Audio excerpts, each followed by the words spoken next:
What's going on YouTube, Fesify Media? A bit of a different story today. Priti Patel, who is the Home Secretary for England, was saying the fans have the right to boo the England team for gesture politics of taking the knee. Tyrone Mings, the England footballer, responded to this in a press conference and then again after, but first I'll play what he said previously. To the Home Secretary, I don't really have a direct message. I mean, we spoke and she invited me onto a Zoom call once. Where she seems so interested and engrossed in players' kind of point of view and what we could do more to kind of tackle these sort of issues. But at the same time, everybody's entitled to their own opinion, and the Home Secretary is one of many people that oppose us taking the knee or refuse to defend it. So we have our own set of beliefs and what we think we can do to help, or be players that can be influential and can kind of stand up for what we believe in. And understandably, when you have such strong beliefs, there will be opposition to that. So we spoke about it a lot. We spoke about trying to educate or trying to inform the minority who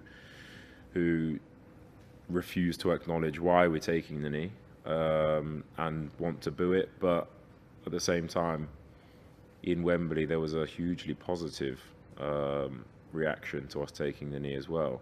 And I don't think that should be overshadowed by the minority that refuse to accept what the reasons are or don't agree with them. After the final, Priti Patel said, "I am disgusted that the England players who have given so much for our country this summer have been subject to vile racist abuse on social media.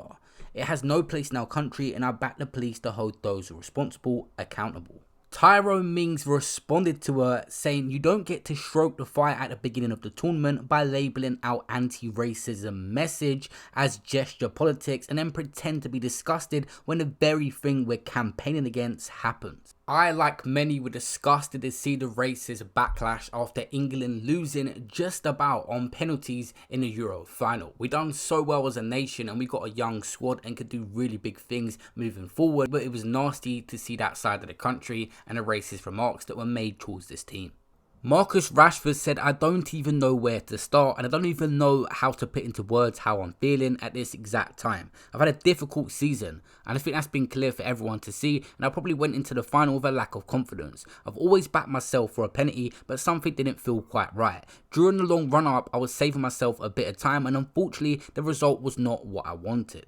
I felt as though I'd let my teammates down. I felt as though I'd let everyone down. A penalty was all I'd been asked to contribute for the team. I can score penalties in my sleep, so why not that one? It's been playing in my head over and over since I struck the ball. There's probably not a word to quite describe how it feels. Final, 55 years, one penalty, history. All I can say is sorry. I wish it had gone differently. Whilst I continue to say sorry, I want to shout out my teammates. This summer has been one of the best camps I've experienced, and you've all played a role in that. A brotherhood has been built, and this is unbreakable. Your success is my success, your failures are mine. I've grown into a sport where I expect to read things written about myself, whether it be the colour of my skin, where I grew up, or more recently, how I decided to spend my time off the pitch. I can take critique of my performance all day long. My penalty was not good enough. It should have gone in, but I will never apologise for who I am and where I came from. I felt no prouder moment than wearing those 3 lions on my chest and see my family cheer me on in a crowd